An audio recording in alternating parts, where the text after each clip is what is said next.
there's no way to get around being inauthentic. It shows in all your materials. It shows in your captions. It shows in everything that you present. And so once people start to feel that, they start to detach. Hello, it's Tony Howell, and I want to welcome you to my podcast. This is our opportunity to have conversations with change makers, seeking ways that we as artists can use our special gifts to change this world. Today, we're talking to Drew Shade. Drew Shade is an award-winning journalist and change maker for our Black Future Month. As the founder and editor-in-chief of Broadway Black, he leads an organization that fosters and inspires artistic diversity and excellence in theater, helping to lead the way in building a more diverse and knowledgeable audience in the theater world. Dedicated to highlighting the achievements and successes of Black theater artists on and off the Broadway stage, Broadway Black has been excelled by the likes of Ben Vereen, Jennifer Hudson, Misty Copeland, and many, many more. An actor and artist himself, he was awarded the Mountaintop Award by Actors Equity Association and Bold NYC for being a trailblazer. But he feels his greatest achievement has been using his own experience and knowledge of the industry to create a community celebrating his own. He lives the life of the Broadway Black slogan and shows what can happen when the theater goes dark. Drew Shade, how are you? Yo, what's going on? I'm well. I can't complain, man. How are you? I am doing so well. Thank you so much for being here. Thank you for having me. That was such a beautiful introduction. I don't even know, do I live up to all of that? That was amazing. Of course you do. So fun fact for our listener, we are both from Indiana and we both went to Ball State University. Yes, we did. Let me just say I've been a fan of yours for a very long time. I mean, all the way back to Cabaret, where you were the MC. And so just getting that introduction from you, which was like stellar performance. I'm just amazed. I'm so happy to be here. Thank you, Drew. So I want to rewind like Joseph of the Amazing Technicolor Dreamcoat and go way, way back, many centuries ago. Oh, God, I'm scared. Let's go to Fort Wayne, Indiana. Yes. And tell me about your childhood and when you first discovered theater. Oh, wow. I was about 8 years old. My mother put me into acting classes at the Fort Wayne Youth Theater. Harvey Cox was the director there, and he just saw a spark in me. And my mother was looking for activities that I could enjoy after school and things that I could just use my time wisely with. And she saw that I had an interest in music and singing and acting. And so she enrolled me into these classes at the Fort Wayne Youth Theater. That happened. And then I also did an acting class at First Presbyterian Church. I don't remember if it was through the church or not, but it was held at First Presbyterian Church. And I remember that we did a production of what is the name of that show? It's about a king. And it's about a king, and he was like a ruler over the land. And I was very upset because I wasn't able to play the king. So I talked my way into being like the king's sidekick. And the king would go around and he would talk to the people of the village, and he would tell them that they were cut from whatever. I can't remember the name of this show, but all I did was I walked around next to the king with my crown and my cape on, as like I was a king too. And all I did was just put my hand up to my neck and said, like they were cut. And that was my whole line. That was my whole stick, because I talked my way into being a part of the king's role. So that was like my first remembrance of being in a theatrical show. But then I went on to do so many different things with the Fort Wayne Youth Theater, took voice lessons there, and I just became enamored with the art form. And it's been a whirlwind ever since. What is it about theater that's so special to you now as an adult? It's the variety of stories that you get to see, the things that sort of change you and transform you. The messages, there's not one way to do theater. There are so many different ways to convey and to so many ways to get your message out there, and so many different messages to receive. My mind has been opened up to a variety of different backgrounds and cultures and just life in general. I think it's the way to travel without really traveling. So tell me, go back to Ball State University. Oh, God. Let's go. Muncie, Indiana. Funcy. Funcy Muncie. Funcy Muncie. What did the university give to you in your training there, in our training there? The university really gave me the basis and the foundation to be able to uh, do character development, to understand what it means to build a show from the ground up, to really understand what it means to work in this industry. As a performer, as a director, as a writer, so many different avenues were opened up to me because of Ball State. Also, Ball State gave me Broadway Black platform. Being the one Black male in the musical theater department for my year was sort of an eye-opening experience for me. It was difficult for me to find material that I could relate to, that brought me joy for my juries and for vocal classes and things of that nature. So I was looking for material I was looking through all sorts of, CD booklets. This is before like really the internet became popping. But I was looking through all sorts of CD books and in the library trying to find material that really fed my soul, and it was difficult for me. And so that's the reason why I started Broadway Black, because there was not one area where I could find all this information. So Ball State really was the catalyst for me developing what it is that I do today, and also helped me develop the foundation that I needed in order to maintain a healthy career. So let's talk about Broadway Black for a second. I was reading your catalyst story about seeing Kinky Boots in Chicago. Can you retell that story here? Yes, definitely. I had just lost my job. I had been working at a restaurant as a bartender. So rewind, I ended up leaving Ball State. I never graduated. I was going through a lot emotionally and mentally and didn't really know what that was. And so, years later through therapy and things, I've discovered that I was in a deep depression and that I was dealing with anxiety and performance anxiety as well, because I was going into the beginning of a new phase.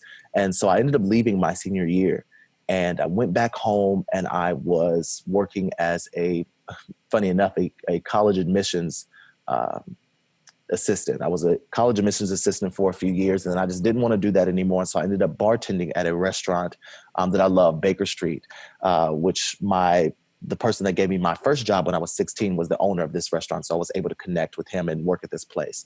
And so I ended up working there for about a year and a half, but I lost my job for a crazy reason, which was looking back on it, because me and my boss are still really great friends. It was just destined to happen that way. So I lost my job and I had tickets for the out-of-town tryout of Kinky Boots. And when I went to, didn't have really any money, but I went to Chicago anyway. Went to Chicago because I had already bought these tickets, basically spent, the last that I had to go shopping and just treat myself. And I was like, I don't know what I'm about to do, but I'm about to figure it out. And so I just put caution to the wind and just said, fuck it, I'm going to go. Oh, wait, can I cuss on here? You may. You have my permission. I was just like, fuck it, I'm going to just go and do it. And so I went to Chicago and I saw Kinky Boots and I was just so in love with the show and with Billy Porter and just the message that it had and of acceptance. And this is before I was, really out of the closet at the time. I was still in the closet. And so it was just a big thing for me. And Billy Porter has always been someone that I've looked up to and loved and appreciated his talent and respected and admired. And so we waited, like theater people do, we waited at the stage door for the people to come out. And Billy Porter came out. And when I tell you, me and my three friends, we pretty much screamed. We were only of a handful of Black people in the audience at this theater. And so we were waiting at the stage door and Billy Porter came out and he said, I knew y'all was out here. Because I could hear y'all in the audience. I knew my folks was here because I could hear y'all all the way in the balcony. And that's where we were, because we were screaming and yelling yes. You were at church. Get it? We were in it, full force. And so he said he knew that we were out there and he was like, yeah, I knew y'all was out here, so I had to come and greet y'all. He said, but first of all, where are your coats? Because it was nice during the day and it got a little cold at night. He was like, where are your coats? You see, now I'm mother.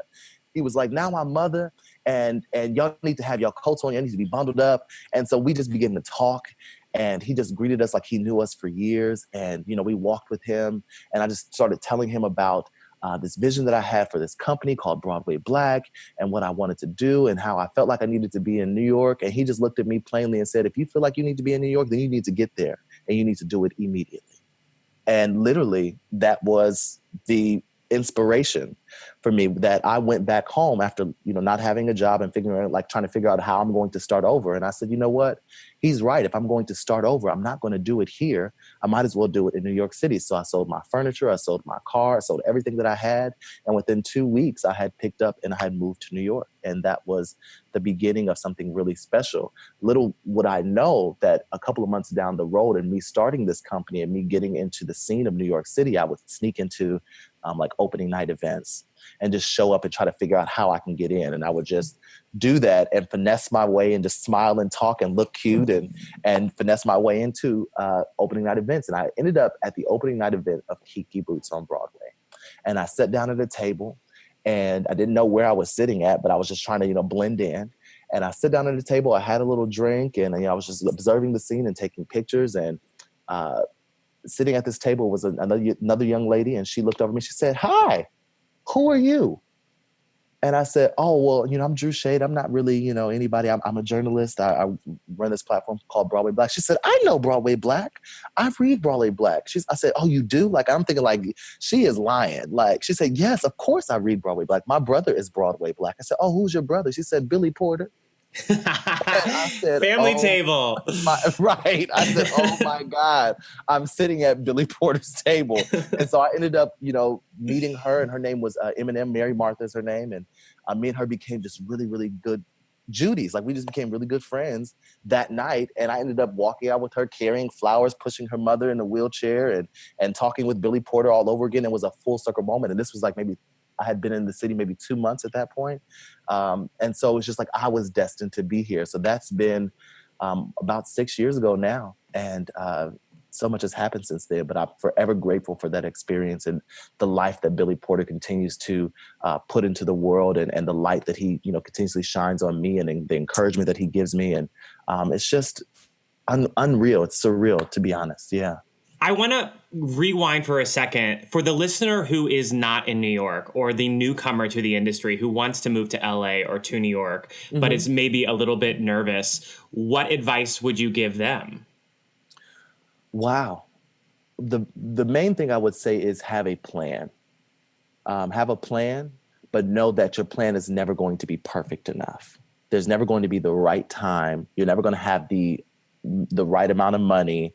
There's never going to be the right opportunity. You have to give yourself the right opportunity. There's nobody else that's going to give it for you, give it to you. There's nobody else that's going to make it happen but you. And don't let anybody else, once you've decided that's what you want to do, don't let anybody else talk you out of it. It's your time. So make a plan. Know that it's the plan may go to shit. It may totally change once you land in the city. Like, I literally did not have a place to live. I had bought a one-way ticket. I had about $2,000 in my pocket. This is 2012 too. The Hurricane Sandy had just happened. I didn't know where I was going to find a job. And I just basically tweeted out and said, "Hey, I'm moving to New York City. If anybody has a room to rent, let me know." Somebody replied to my tweet, and by the time I landed, I saw it, and they came and picked me up from the airport, and I was able to stay in a room in Yonkers, which is, not too far outside the city, but, just a little bit of a journey. And I was able to find a place to live all within hours of landing in the city. And then the next day I found a job bartending because the place was just starting over because of Hurricane Sandy. They were looking for employees. They were reworking their menu. They were rebuilding the restaurant. And so it just sort of worked out where everything had lined up because I had the intention. I set the intention that this is what I wanted to do. And the universe responded to me. So I would just say, go for it. Just do it. And know that, be flexible. That's another thing. Be flexible to what the plan is. So this is 2012. Broadway Black is in existence, but you move to New York and start to make your way in this city. Mm-hmm. What's your advice about building a brand or a business? My advice is to be okay with making mistakes. You're learning. I studied musical theater. I never studied journalism. I never studied anything as far as building websites. That was just something that I had an inkling of how to do, and I sort of just went with it. Never knew anything about incorporating or, being an LLC or doing taxes or being a full-fledged business. That just wasn't my wheelhouse, but I had to learn it in order to get to what it is that I wanted to do. So you're going to have to go through those rough terrains in order to get to the mountaintop. And so what I would say is just make sure that you are diligent in your research, and go with the flow. Don't be afraid to make mistakes. That's how you learn. And that's the biggest, I would think that would be the biggest reason that I have succeeded. And I mean, and what is success as well. But I feel as though that I have succeeded because I've set out and done what it is that I wanted to do. And I'm continuously learning every day. 6 years later, I'm still learning on how to maintain and how to be consistent and how to be disciplined. And, those are big factors in being a business. You have to be disciplined, have to be consistent, and you have to be knowledgeable. And so just make sure that you're doing all those things. I want to rewind and ask you, what do you think success is? Success is being happy with what you're doing, with what you place your hands on. Success is, yes, being happy, but also being able to find a way to monetize your gift, what you're best at. And I know that a lot of people say, oh, well, you don't, the money is not the most important thing. Well, bitch, I got bills to pay. I got things to do. And I got life that I want to live. And I can't live life off of experience as great as it is. Success is being able to find a way to do what you love and monetize it. And I've been able to do that. And so I feel as though I'm successful, even if I may be scraping by some days. My bills are paid. I can still eat. I can still live life and experience life and not have to worry. And that wasn't always the case. There were some months and some days where I was literally going to events just to eat. I was going to events just to figure out, oh, well, maybe somebody might let me sleep on their couch tonight. And I'm sharp to the nines, what I'm saying, dressed to the very 10. And I didn't have a place to live. I didn't have food to eat. And that's a real experience. And not everybody has to go through that in order to get to where they want to be. But that was an experience for me. And so in order for me to feel as though I've been successful, I just wanted to eat. I just wanted to pay my bills. And so that's success for me. And I enjoy doing what I love. You know what I mean? And I'm not sacrificing my soul for a coin either. I'm not sacrificing what it is that my morals and my values just to get paid. I'm doing what I love.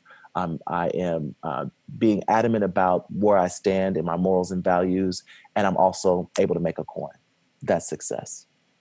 Well, BroadwayBlack.com is very cute, so congratulations thank you, boo. to you. Thank you.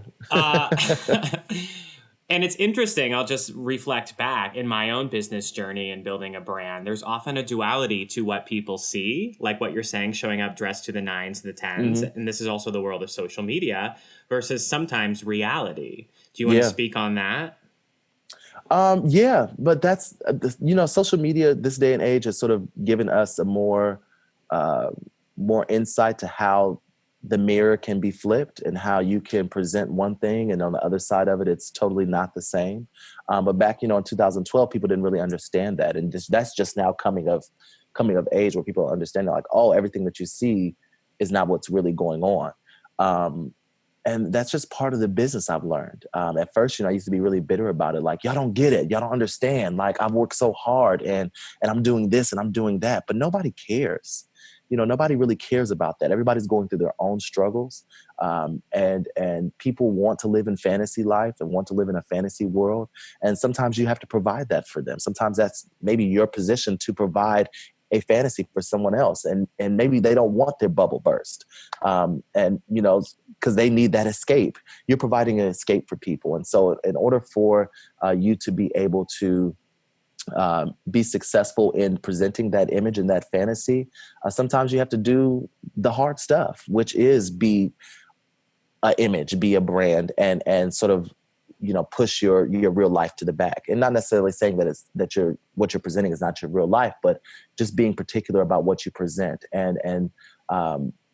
But now we're getting to a day and age too, where people sort of like to see the behind the scenes, and you just have to be selective on what that means, and how that can best serve your brand. It's a difficult line to walk. It's a very fine line to walk, and without coming across as brooding or coming across as fake or not genuine. And you just have to learn. And that's a part of, the making the mistakes part. Sometimes I let people in too deep into my real life.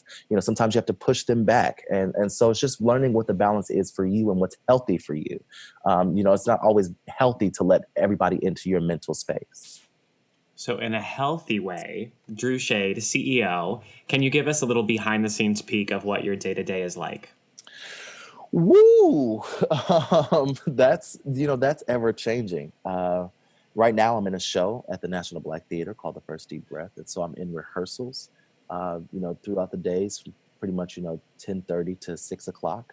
I'm in rehearsals, but I get up early in the morning around 7 a.m. to sort of look at what's happening in the news, see if there's anything I've missed overnight, any content that I can create that will help me throughout the day, that I can set my day up for success. And so to, keep the traffic rolling into the website and keep the traffic happening on our social channels while I'm in rehearsal. So I do that. I'll be in rehearsal all day on breaks. Everybody will tell you now that Drew is always working. Every 10-minute break, I'm at my computer. I'm typing a new article. Every lunch break, I'm not going to eat. I'm typing in something else. I'm answering emails. I'm trying to send out invoices. I am getting money, bitch. Like, I'm getting money. Like, that's every single day. And so then after that, I'm usually, after rehearsal, I'll usually try to decompress for a minute, or I'll go and see a show. I'll, have tickets for a show and I have to go do that, or I have to go to a press event, or, I also work at MTC. I work at Manhattan Theater Club. And so I'll go down there to the offices and work for a little bit. And then I come home and I set my night up. I set my social calendar for the next day, and I go to sleep around maybe midnight, 1 o'clock. Last night it was 3 a.m. And I'm right back up at 7. And so it changes. Once I'm out of rehearsal, it might change, but that's just more press events, more things to do, more lunch meetings, more advertising meetings and marketing meetings. So it changes from day to day, but it's always a propel forward. So that's pretty much what my day is like. What fuels your fire, your hustle, your drive? What fuels me is my my audience. I can't tell you how many people message me or email me about, something that they've seen on Broadway Black, or something that I said in a social or something that I said on a podcast, or a guest that we had on a podcast, or people just thanking me for the platform in general, or telling me that they decided to study musical theater because they saw it was possible through Broadway Black. They didn't think that there would ever be an avenue for them, or people telling me that they went into lighting design because I made it known that that was a valuable career. Just the audience, it's literally every day. It's somebody that almost brings me to tears about what the platform has done to inspire them. And that's all I could ever ask for, because that's exactly what I wanted. That was me, 2005 to 2009 at Ball State University. That was me looking for a light, looking for someone that looked like me, that was working in the industry, that didn't feel so distant, that didn't feel like, oh, that's unattainable, because, I'll never be a Brian Stokes Mitchell. I'll never be a Norm Lewis. I'll never be, these Audra McDonald. And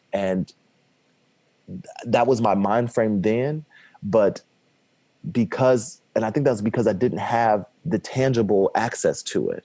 And creating Broadway Black, that tangible access now seems real for so many people, for kids all over the country. And so that's what keeps me going, because now I'm sitting down to dinner with Brian Stokes Mitchell and his wife. Something that it blows my mind still, that Brian Stokes Mitchell tells me to call him Stokes. Like, yo, don't call him. It's just Stokes. That sort of thing was just like, full circle moment where these people know my face, they know my name, I'm a part of this industry, and success is right there. It's tangible. I can do the same exact thing he's done because he's made a way for me. And just realizing those things connect, and that it's all tangible. Yeah. Mm-hmm. In my 5 years of business, I've seen a desire. I joke everyone wants to be rich and famous, but what makes one person want to be wealthy and another person want recognition? And then I think ultimately we're all after love and safety. Definitely. You put love and safety together, that's connection. So we're connected right now. Yeah. But if you multiply that to me is the way that I define community. It's connection scaled. Mm-hmm. How do you define community? Community is, and you're definitely right, the connection there. Community is also the uplifting of one another. Community is the ability to like Issa Rae says, something that networking across. A lot of times we think of people as higher or lower than us, and we try to network up. And everybody's on the same playing field if you really think about it. And that's community, building together, building the foundation and the house together. And community is just a free spirit of love, in and out. And like you said, connection. I think you defined it beautifully. I don't think I can add any more to that, because that's really what it is.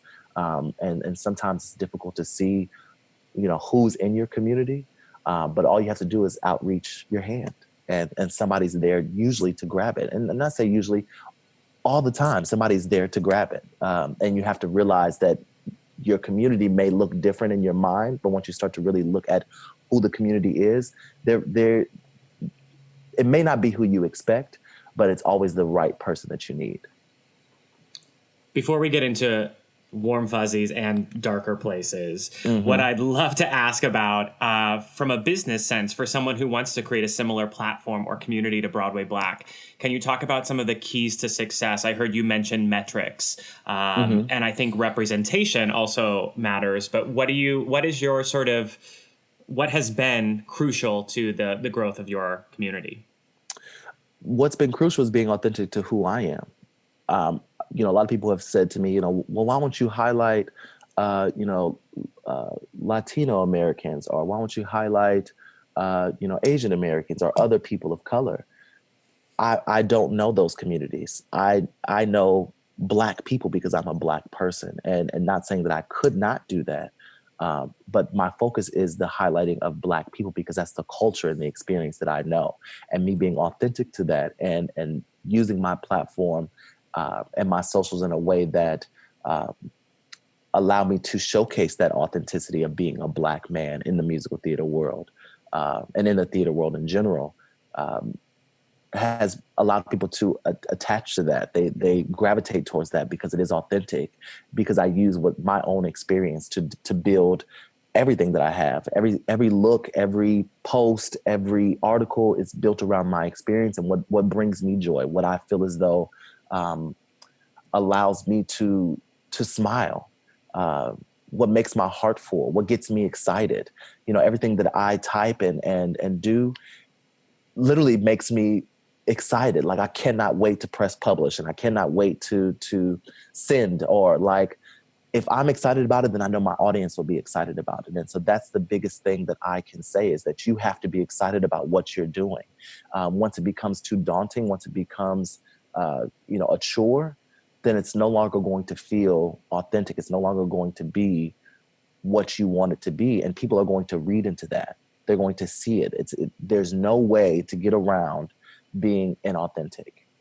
It shows in all your materials. It shows in your captions. It shows in everything that you present. And so once people start to feel that, they start to detach. And so the biggest thing I can say is just be authentic, be true to who you are. And that's the only way to build, and you'll discover as you go. Beautiful. Let's talk about marginalized communities. First was sexuality. So we're both gay men. What was your journey to coming out and self-acceptance? Well, homophobia is rampant in the Black community. And just the idea, because I'm also a preacher's kid, being a growing up Christian and growing up Kojic at that, which is Church of God in Christ. there wasn't a lot of room or any room at all for being gay. And so that was very difficult, which is why I didn't come out until I was 25. Even though I had full-fledged experiences and relationships before then, I didn't really feel comfortable in my skin and in myself to be able to share that with anyone. And being a Black gay man is a double thing there, where you have to deal with the microaggressions of being Black, and then also the microaggressions of being gay. And sometimes those aggressions are macro as well. But my journey to self-acceptance was really surrounding myself with people that saw the light in me, regardless of whether I was Black or whether I was gay. They saw the light in me. They lifted me up and showed me that I was valuable. They affirmed me in places where I did not think that I would ever be affirmed. They strengthened me in places where I thought that the muscles were always going to be weak. And, I've always been an outspoken, boisterous type of person. A voice. I've always been a voice. And I've learned too that voice came from certain insecurities of not being able to be myself. And so I've been able to fine tune those things because I surrounded myself with people that just loved on me, regardless of what happened. And it's also about being able to advocate for yourself and stand firm in what you believe and what you know to be true, regardless of what anybody else says. That's one thing that I can say that really helped me on my journey in being a Black gay man, is that I found the values that affirmed me, that made me believe in who I was, and I didn't let anybody deter me from that. There may have been moments where I was shaken a little bit because I battling what you've always known and what you've grown up to know and what you've been taught is difficult to unlearn over the years. And I had to learn that God loves me anyhow, and not even just anyhow, but He made me in His image, and He made me this way, and God loves me, period. And being gay and even being Black is not a sin of sorts. It's not a death wish or it's not a what do I want to say here? Being these things are don't take away from my character. They don't devalue. Devalue me. Yes, they don't devalue me. And for so long, I felt as though that I was devalued in certain spaces because of these things, or I was looked upon as a pariah, or maybe even fetishized in some spaces. And that's where I thought that my value would come from, where it could only be one thing. And so, yeah, my journey has been, I don't even know if that just made sense, but I think it's beautiful. It's been a discovery process, and that's I'm living life for discovery. That's something else that we learned at Ball State. What are the stakes? Where's the discovery at? You have to continuously discover throughout your life. And if you don't, you're not living, So I just want to live, Black and gay and all. I love it. What are the best changes that you've seen in your lifetime in terms of these marginalized communities? Oh, wow. Just the exposure. When I started Broadway Black, there was literally nothing of the sort. There was no blavity. There may have been like Black voices, but just the exposure in sorts of like Out Magazine. The Out Magazine's been out for a long time, but just seeing Black people in Out Magazine and other minorities in Out Magazine, or Advocate, or the publications that were white centered.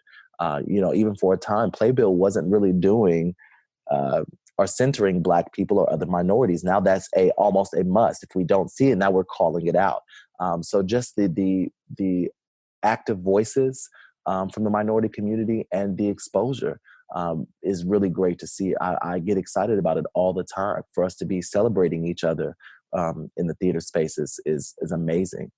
And beyond, it's all over. There's so much happening. I think the biggest thing is the people have a sense of freedom of speech to where that they now feel that they're being heard, with Twitter and Facebook and these social channels that can sometimes be a detriment to our psyche, but they also can be an uplifting to our spirits.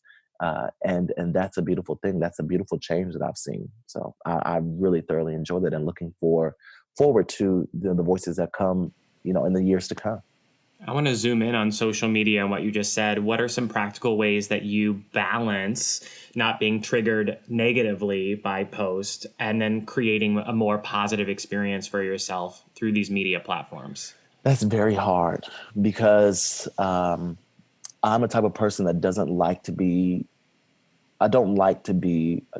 Um, I say this often, and I know it's in a way it's true, and in a way it's not. I don't like people. I don't like. Say it louder. I don't like people. I don't like people. I don't want to know your innermost thoughts all the time. I want to like you. I want to be able to like you. And so social media makes it hard for sometimes for you just to like people because you get to see all their views, all their political, leanings and all sorts of different things. And so I want to be able to like people, but it's difficult at times because of social channels. And I've always been a person where I would change, and even in college, I would change my phone number every couple of months because I didn't like being accessed. I don't like people to access me. I hate DMs. I hate message requests. I hate emails. I hate all of that shit. But why do I have a company that's built around look at your all life. of that? So what I have to do is I just have to set intentional times and spaces to where I do not look at them, set times for myself, going to the gym in the mornings. I haven't been able to do that in the past couple of weeks because of rehearsal and all so many other things happening. But going to the gym allows me just to disconnect from my phone, play some music, and just be away. Going on vacation, setting intentional times where for days on end, I do not look at my phone or go on social media, those sorts of things. And also, it's difficult because I have to scroll all the time just to find new content and to figure out what's happening in the community. Learning how to affirm myself, starting my day with affirmations, with I am beautiful, I am talented, I am successful, I am valued, I am a star. Just making sure that I affirm myself in the mornings and get my day started in a grounded way. And sometimes, doing that throughout the day and, setting reminders on my phone to where I get a notification where, hey, it's time to pray. Just thank God right now. Thank God for where you are. Thank God for the life that you have, because there was a time where you were praying for this life that you have currently. And so just making sure that I set intentions to reaffirm myself and to be thankful and grateful for what God has for me, because what other people have is for them. It's totally for them, and that's beautiful for them, and you can celebrate them and be happy for them. But the moment that you start questioning and saying, well, where is mine, God? Why not me? That's where you've lost it, and you have to recenter yourself and say, hey, I have everything that is for me, and I'm going to get everything that is for me. It's coming. It's in the pipeline. And just remembering those things, I have to sort of, just take breaks throughout the day and reaffirm myself, which is why I'm doing a show right now to fuel myself as an artist, because I'm an actor first. I'm an actor, singer, performer first. I cannot live without doing that. That's why I entered this industry to begin with. I sacrificed myself for the greater good of the community. And now I've had to learn how to balance that so that I can give the community my overflow, that I'm not being drained and being sucked dry to where I have nothing to give myself. I have to give the community my overflow. And so, yeah, that's why I'm doing a show now and figuring out as I go. I'm still struggling with that. That's an ongoing battle. It's beautiful. So what is ahead for Drew Shade? What are all of the things that you're working on? Oh man, there's some really nice things in the works. I'm excited to be recording an EP, some music that'll be coming out probably this summer. I do that next month. I go to Birmingham, Alabama to record an album, or EP, I should say. And I'm doing this show right now in National Black Theater. I'm auditioning more. I just, I never thought I'd be equity. So now I'm an equity member. And I never thought that would happen simply because I wasn't willing to, be a token Black person on a Mamma Mia tour and travel the country. I wasn't willing to subject myself to a predominantly white space in order to get that card or to get those points to do it. The only shows that I've ever done in New York have been Black cast and with Black theaters. And not saying that I won't ever work with other theater companies. I just have to make sure it's a safe space for me, for my mental and my psyche, especially considering what it is that I do. I surround myself with Blackness on a consistent basis. But I also have to work with the powers that be, which are predominantly white Caucasian people. And so just finding that balance. But if I'm going to be in an artist space, I have to feel safe. I have to be able to feel safe, to be free, to be open, and really explore. And that's what I'm doing the art for. So doing the show here in National Black Theater, have some music coming up. I also am working on some things, some special things like a conference for Broadway Black that'll be at 2020.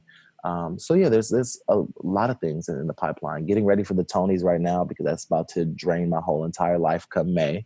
But yeah, like it's popping, it's happening, just one day at a time though. I want to rewind and highlight an area for listeners that are not people of color. When you walk into these rehearsal rooms or audition rooms and theaters and jobs, what can we as allies, what can we do to help create a safer space, a more welcoming, inviting space? See me as a person, as a human being. See my color. There's no need to be colorblind because that's who I am. I'm a Black man. People are who they are, and they bring all of that experience with them.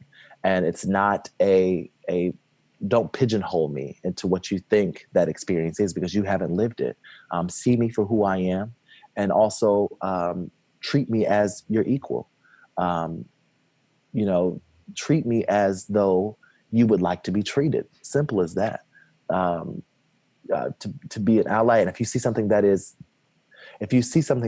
not, I would say if you see something, say something. Like they say on the train. If you see something, say something. A lot of times, in spaces where you're the minority, you don't really have the voice to be able to speak. You don't really have the privilege of being able to speak up and advocate for yourself. And it's only when someone else that is not the minority does that are you able to really be seen sometimes. And so if you see something, say something.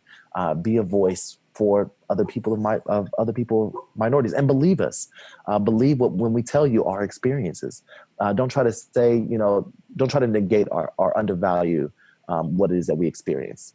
Just listen and see us. We know that I called you earlier this month and said, hey, I'm doing this theme called Black Future Month during Black History Month. It makes me a little nervous that people are going to say that I'm claiming the Black experience. But that being said, I'd like to ask you, what would be your long-term vision for Black Future? My long-term vision is equality, financial equality, opportunity equality. Just, I want to be able to be free, freedom. Black people are still not free in this country.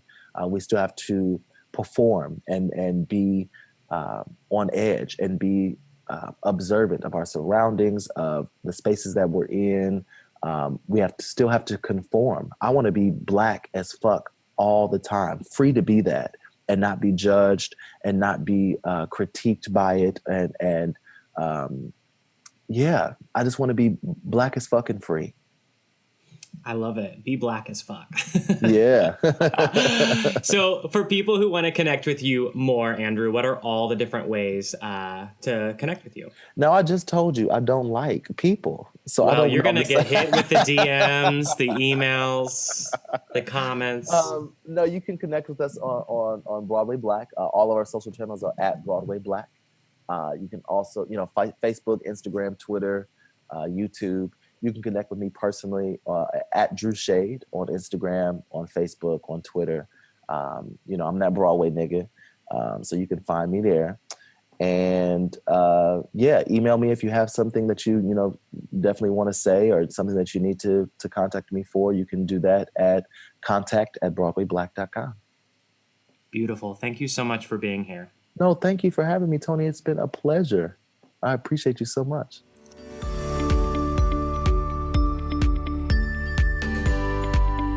Thank you so much for listening, and thank you to Drew for being my guest.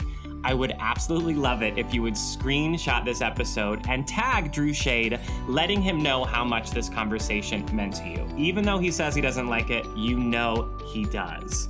If you haven't already, make sure that you subscribe so that you don't miss an episode, and please consider sharing this episode or show with a friend. Remember that our theme this month is #Black Future Month, and I think representation is so important, especially from allies. So please be sure to participate, share a post, highlight a trailblazer or a hero from the past, tag me to make sure that I see it, and we'll be featuring the best of on our social channels and in our March show. As always, I welcome your thoughts, your questions, comments, and feedback, whether you send me an email, comment on something, or leave a review. I want to hear from you. I do want you to know that this podcast is only a quarter of the content that we put out every single week, and we do have some awesome live events coming up next week, specifically regarding building a website and some future events down the line. So make sure you hop on over to tonyhowell.me, and if you join our free artist community, you'll never miss out on any of these announcements. So thank you so much for listening, and I cannot wait to connect with you very soon.